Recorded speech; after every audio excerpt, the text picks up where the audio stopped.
Well, we've moved on the whims of China, and we've had some pretty extreme US data. It seems now more than ever, the Australian market is at the mercy of what's happening around the world. So hi there everyone, welcome to the Traders Circle Weekly Market Update. Today is Tuesday the 8th of October 2024, and before I start, you do need to be aware that whatever I say is general advice only, and you have to consider whether it's appropriate for you. On Friday, we saw the US jobs report. There were nearly twice as many jobs created as expected. There were private sector jobs. Unemployment fell from 4.2 to 4.1%. Unemployment actually fell where it was expected to rise slightly. The numbers all looked really strong, and it does start to question whether the Fed might have gone too hard with the rate cut in September, and may have gone too fast as well. They cut 0.5%, whereas many had expected they would start with a 0.25% rate cut. The Fed at the time stressed that it wasn't because the economy was in a bad position. They actually thought the economy was in a good position, and they were trying to keep it there. Well, Friday's data showed that it is in a good position as well.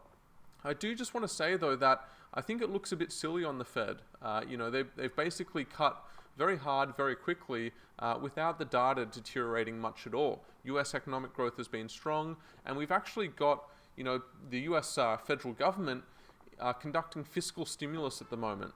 And what I mean by that is there's record amounts of US government deficits, record amounts of US government spending, and it's not going to slow down anytime soon.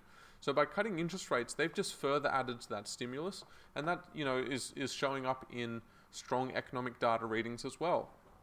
That might sound like a good thing, and obviously, more people in work is a good thing.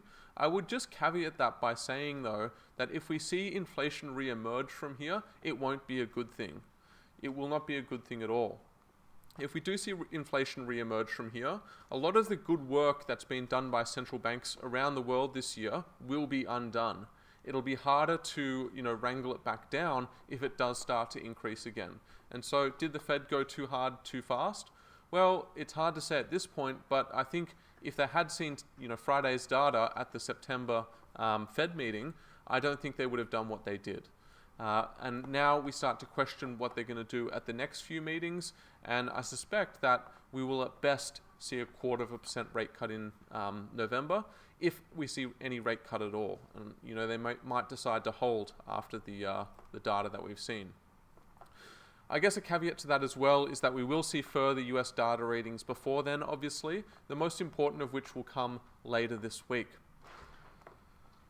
China reopened this week as well, and they reopened after being closed for most of last week for the National Day holiday.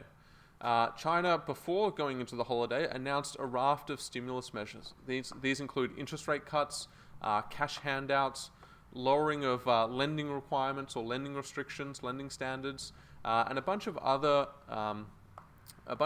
stimulus measures designed to achieve the growth target this year.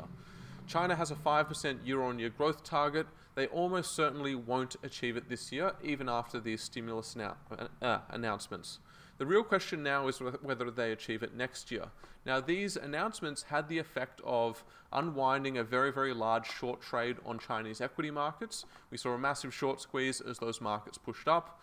We saw a big push up in many commodities prices, including iron ore, which jumped around 20%, maybe a little bit more over the space of a week.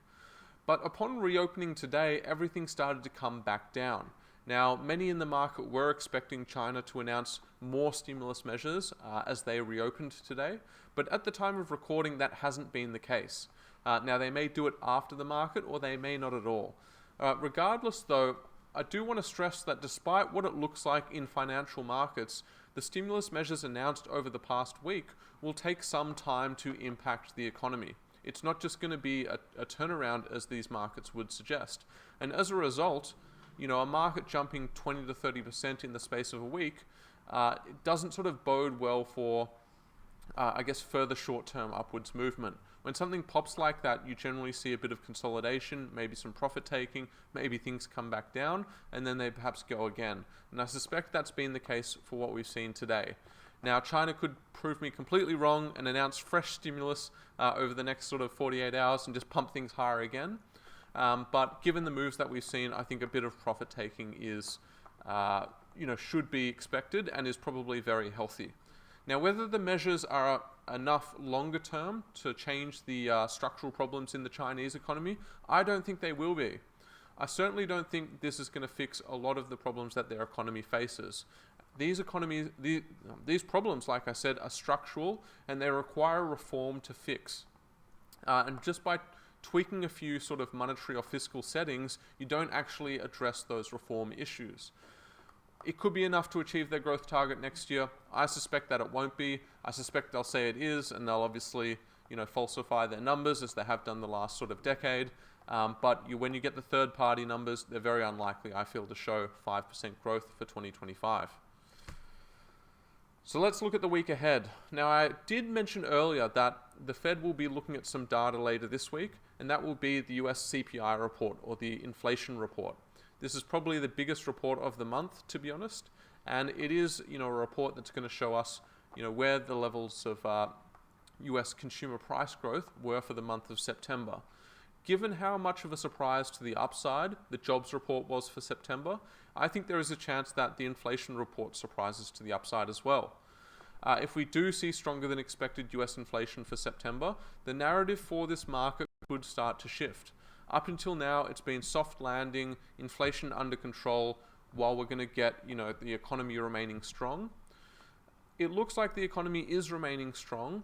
Now I think the question is whether inflation is actually coming under control. We've seen many commodities prices pop over the last month.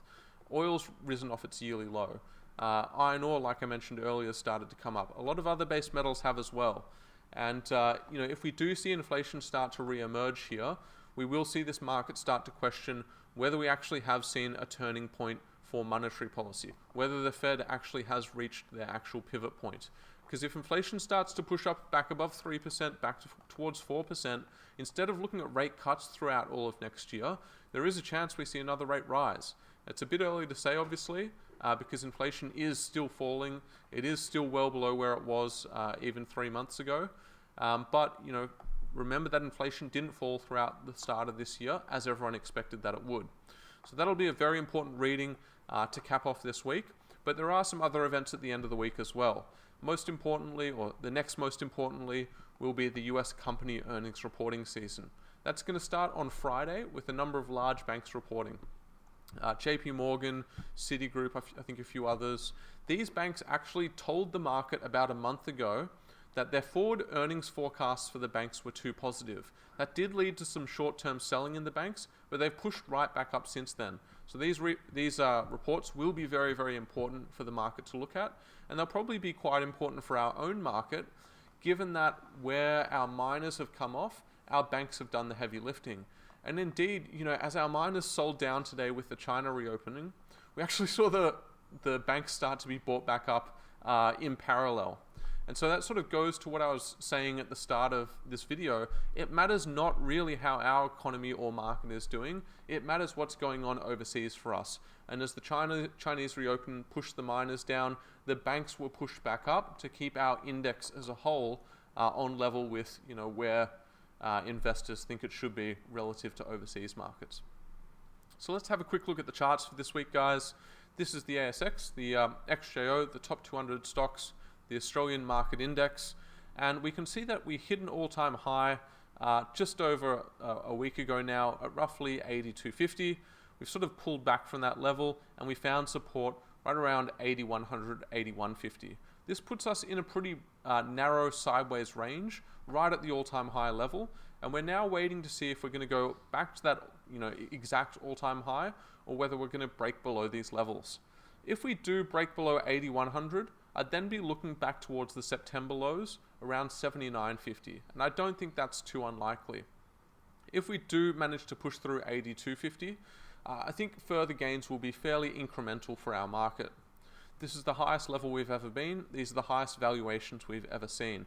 And where we have pushed higher, we tend to sort of pull back fairly quickly after 1 or 2 days after reaching a fresh high. So until we see a break of either that resistance or support though, we do look further sideways. And looking at the US market now, the S&P 500, and we can see that basically they popped after the rate cut in September, but they actually haven't done much since then. They've been moving largely sideways. They did have a strong session on Friday with the US jobs report, but they pulled back overnight as investors started to question whether that strong jobs report means we're not going to get those delicious rate cuts that everyone's been anticipating and pricing in. They've also got a fairly tight sideways range right around the all-time high. For the S&P 500, I see resistance at 57.70, and I've got support at roughly 56.70. If they break either of those levels, we should see further movement. If we do see further movement to the upside, I suspect it will come with Thursday night's CPI report, or perhaps with the company earnings reporting season. We could see a break lower at any point, including tonight with the Chinese disappointment today, or with the Middle Eastern tensions going on in that part of the world. If we see a break below 56.70, there's another level right by at 56.50, but if that breaks, we could see a move all the way back towards 5400. To the upside, hard to say where they might go on a break higher. So that's it for this week, guys. I will wrap it up here. It looks like we're in another holding pattern as we await to see where the next break is. So yeah, tune in next week, guys, and hopefully I'll have an answer for you then. Bye for now.